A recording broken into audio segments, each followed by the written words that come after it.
नमस्कार दोस्तों। दोस्तों, जो ईरान कुछ दिन पहले भी 300 से 400 ड्रोन हर दिन दाग रहा था, अब सिर्फ 10 या 20 ही दाग रहा है।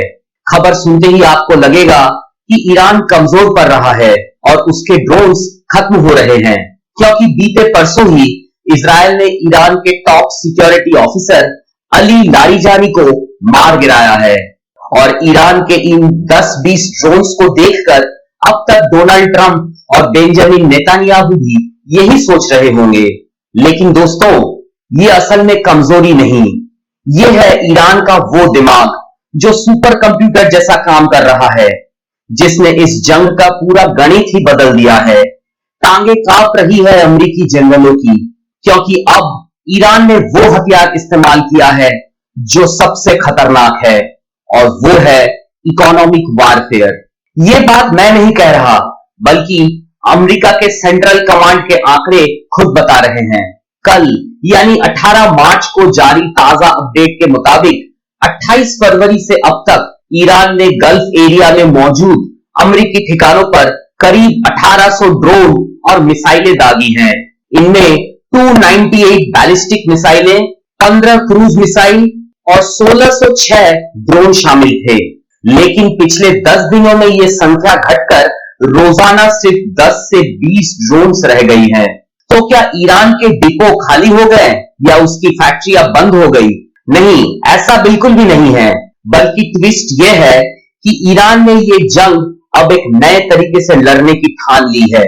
ये नॉर्मल जंग नहीं है, ये है आर्टिशन वारफेयर, मतलब दुश्मन को थकाने की जंग। जैसे चींटी और हाथी वाला गेम। चींटी हाथी को एक बार में नहीं मार सकती, लेकिन रोज रोज अगर वो हाथी को काटे तो हाथी परेशान हो जाता है। ईरान अमेरिका और इजराइल के साथ वही कर रहा है। अब इस पूरे ऑपरेशन को 3 स्टेप्स में समझिए। पहला भाग 28 फरवरी से 2 मार्च, जब ईरान ने सैकड़ों बैलिस्टिक मिसाइलें और ड्रोन्स दागे। ये चौंकाने वाला हमला था। 28 फरवरी को सैकड़ों की संख्या में ड्रोन और मिसाइलें अमेरिकी ठिकानों की ओर बढ़ी। अगले दिन यह संख्या और बढ़ गई। मकसद था दुश्मन के एयर डिफेंस सिस्टम को एक्टिवेट करना, उसके पावर को समझना, कौन सा रडार कैसे रिएक्ट करता है, कितनी मिसाइलें हैं उनके पास। दूसरा भाग 3 मार्च से 8 मार्च। इस दौरान हमलों की संख्या तो स्टेबल रही, लेकिन स्टाइल बदल गई। बैलिस्टिक मिसाइलें कम हो गई और ड्रोन का हिस्सा बढ़ गया। यहीं से इस रणनीति का असली मकसद सामने आता है। ईरान ने सस्ते ड्रोन का इस्तेमाल करके अमेरिका की महंगी एयर डिफेंस सिस्टम को थकाने की कोशिश की। अब रुकिए और सोचिए, आज 19 मार्च है, 20 दिन हो गए इस जंग को। एक ईरानी शाहिद ड्रोन की कीमत 20 से 50 हजार डॉलर, मतलब करीब 15 से 40 लाख रुपए, और उसे मार गिराने के लिए अमेरिका जो पैट्रियट मिसाइल दागता है, उसकी कीमत 3 से 4 मिलियन डॉलर, यानी 25 से 30 करोड़ रुपए। 40 लाख के ड्रोन के सामने 30 करोड़ की मिसाइल। अब आप ही बताइए, ये गणित किसके पक्ष में जा रहा है? किसकी जेब पहले खाली होगी इस युद्ध से? अमेरिका ने 1600 ड्रोन मार गिराए। मान लीजिए हर ड्रोन के लिए एक मिसाइल दागी, तो अमेरिका का खर्च हुआ करीब 48 करोड़ रुपए। और ईरान का खर्च, अगर हर ड्रोन की कीमत 30 लाख भी मान ले, तो 1600 ड्रोन का कुल खर्च हुआ करीब 500 करोड़ रुपए। 500 करोड़ के मुकाबले 48,000 करोड़। ये कोई जंग नहीं, बल्कि अमेरिका के टैक्स पेयर्स के पैसों का कत्लेआम है। और कुछ ऐसे ही इस वक्त ईरान का दिमाग काम कर रहा है। ईरान ने यह रणनीति पहले से ही प्लान कर रखी थी। International institute for strategic studies की रिपोर्ट बताती है कि ईरान ने सालों पहले अपना ड्रोन प्रोग्राम इसीलिए डिजाइन किया था, सस्ते हथियारों से दुश्मन की महंगी डिफेंस सिस्टम को बेअसर करने के लिए। अब आइए तीसरे भाग में, यानी 9 मार्च से अब तक। यहां ईरान ने अचानक हमले धीमे कर दिए। अब वो रोजाना सिर्फ 10 से 20 ड्रोन दाग रहा है। कल रात भी यूएई, कुवैत और सऊदी अरब में मौजूद अमेरिकी ठिकानों पर 14 ड्रोन दागे गए। जिनमें से 12 को अमेरिकी पैट्रियट सिस्टम ने इंटरसेप्ट कर लिया। 2 ड्रोन्स दुबई एयरपोर्ट के पास रिहायशी इलाकों में गिरे। लेकिन आखिर ईरान का मकसद क्या है? मकसद है लगातार दबाव बनाए रखना, दुश्मन को कभी आराम नहीं करने देना, हर रोज अलर्ट पर रखना और सबसे बड़ी बात डिफेंस सिस्टम को थकाना। जैसे कोई खिलाड़ी लगातार छोटे छोटे शॉट मारकर गेंदबाज को थका देता है। अब अमेरिकी एयर डिफेंस सिस्टम का प्रदर्शन देखिए। आंकड़े बताते हैं कि ज्यादातर हमलों को सफलतापूर्वक रोका गया और इंटरसेप्शन रेट 90% से ऊपर रही। यूएस सेंट्रल कमांड के 18 मार्च के अपडेट के मुताबिक 298 बैलिस्टिक मिसाइल, 15 क्रूज मिसाइल और 1606 ड्रोन इंटरसेप्ट किए गए। लेकिन कुछ हमले ऐसे थे जो सफल हो गए। जैसे कल रात दुबई एयरपोर्ट के पास ड्रोन गिरने से दहशत फैल गई। इससे पहले फुजेरा ऑयल इंडस्ट्री जोन में धमाके हुए। अबू धाबी में मिसाइल हमले में एक फालिस्तीनी नागरिक मारा गया। इस पूरे ड्रामे में सबसे दिलचस्प बात यह है कि जैसे जैसे हमले कम हुए, इंटरसेप्शन रेट्स भी थोड़ा थोड़ा गिरने लगा। मार्च के दूसरे हफ्ते में जहां इंटरसेप्शन रेट 95% था, वहीं पिछले 3 दिनों में यह घटकर 85% हो गया है। ये कॉन्ट्राडिक्टरी सिचुएशन इस और इशारा करती है कि हमलों की रणनीति में बदलाव हुआ है। छोटे छोटे ग्रुप्स में अलग अलग दिशाओं से कम ऊंचाई पर किए गए हमले ज्यादा चुनौतीपूर्ण होते हैं, क्योंकि इनका मकसद सिर्फ नुकसान पहुंचाना नहीं, बल्कि डिफेंस सिस्टम के कमजोरियों को पहचानना होता है।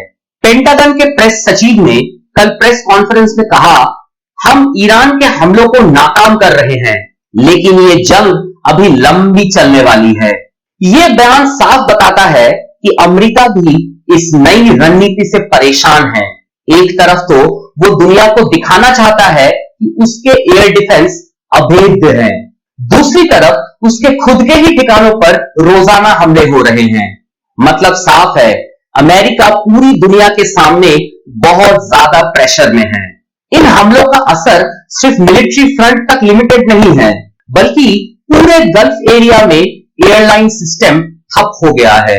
दुबई, अबू धाबी, दोहा, कुवैत सिटी, सबके एयरपोर्ट्स पर फ्लाइट्स कैंसिल्ड हो रही है। दुबई एयरपोर्ट्स अथॉरिटी ने कल बताया कि मार्च में अब तक 3500 से ज्यादा फ्लाइट्स कैंसिल हुए हैं। S&P ग्लोबल की कल जारी रिपोर्ट के मुताबिक गल्फ कंट्रीज को इस महीने 15 अरब से ज्यादा का नुकसान हो सकता है और इसका सीधा असर अमेरिका के इकोनॉमी पर भी पड़ रहा है। और यही आता है इंडिया कनेक्शन। कल यानी 18 मार्च को फॉरेन मिनिस्ट्री ने एक एडवाइजरी जारी की। उसमें कहा गया कि गल्फ कंट्रीज में रहने वाले भारतीय सतर्क रहें, अननेसेसरी ट्रैवल ना करें। गल्फ कंट्रीज में 90 लाख से ज्यादा इंडियंस रहते हैं। यूएई में 35 लाख, सऊदी में 25, कुवैत में 10 लाख, कतर में 8 लाख। इन सब की सुरक्षा अब इस जंग से सीधे जुड़ गई है। फुजेरा पोर्ट पर हमले का मतलब है भारत आने वाले तेल टैंकरों की सप्लाई चेन पर खतरा। यानी अगर ये जंग लंबी चली तो भारत में पेट्रोल डीजल के दाम और बढ़ सकते हैं।